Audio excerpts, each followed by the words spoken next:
Melina Anical. Hello everyone! I'm here again, Melina Anical.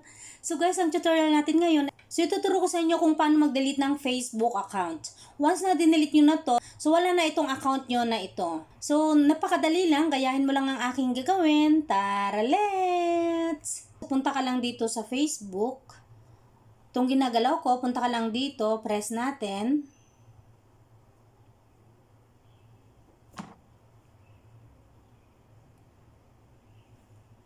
Kung nakita nyo yung napakagandang profile ko na nasa right side, punta ka lang sa profile mo. Punta lang ako dito sa profile ko, press ko lang to. So, scroll up mo lang siya, scroll up. Kung makita mo itong settings privacy, punta ka lang dito, press natin to.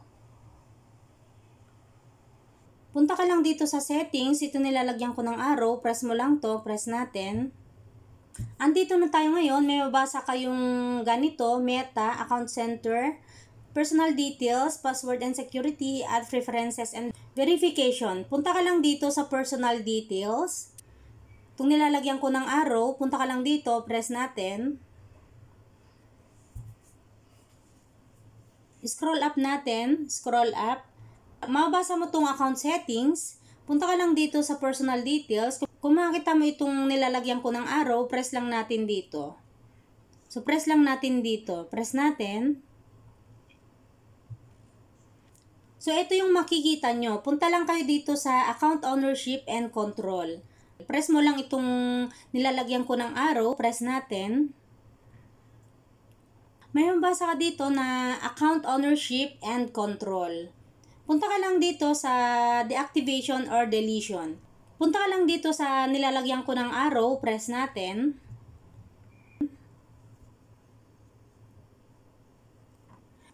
So, deactivation or deletion. So, punta ka lang dito sa Facebook mo.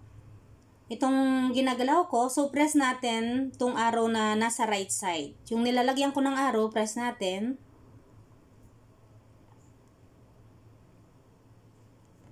May mabasa ka dito na deactivating or deleting your Facebook account.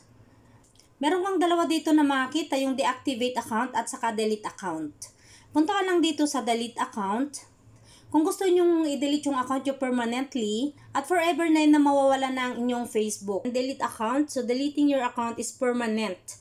When you delete your Facebook account, you won't be able to retrieve the content or information you've shared on Facebook.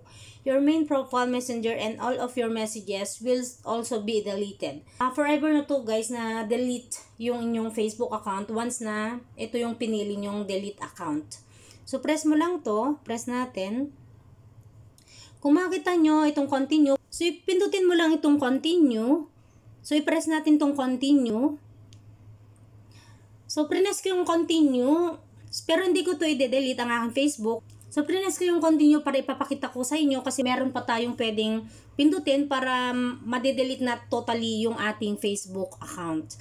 Kung makita nyo itong deleting your Facebook account, basahin natin, deleting your account will also delete your other additional Facebook profiles as well as pages where you are the only admin or person with full control.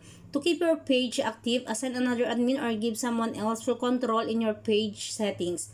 So, page and additional Facebook profiles that will be deleted. Once na dinelete nyo guys yung inyong main Facebook account, lahat na yan ay madedelete. So, lahat ng ginawa mong page sa mismong main account mo ay madedelete. So, may page kasi ako dito, dalawa ginawa ko. Once na-delete ko ng Facebook account ko, ay madedelete na lahat-lahat. So, ganyan lang kadali guys kung paano mag-delete ng Facebook account. So, that's for today. I hope na nakatulong ako sa inyo sa tutorial ko na ito. Especially sa mga new beginners na hindi marunong kung paano mag-delete ng Facebook account permanently at sa mga hindi na rin nakakaalam.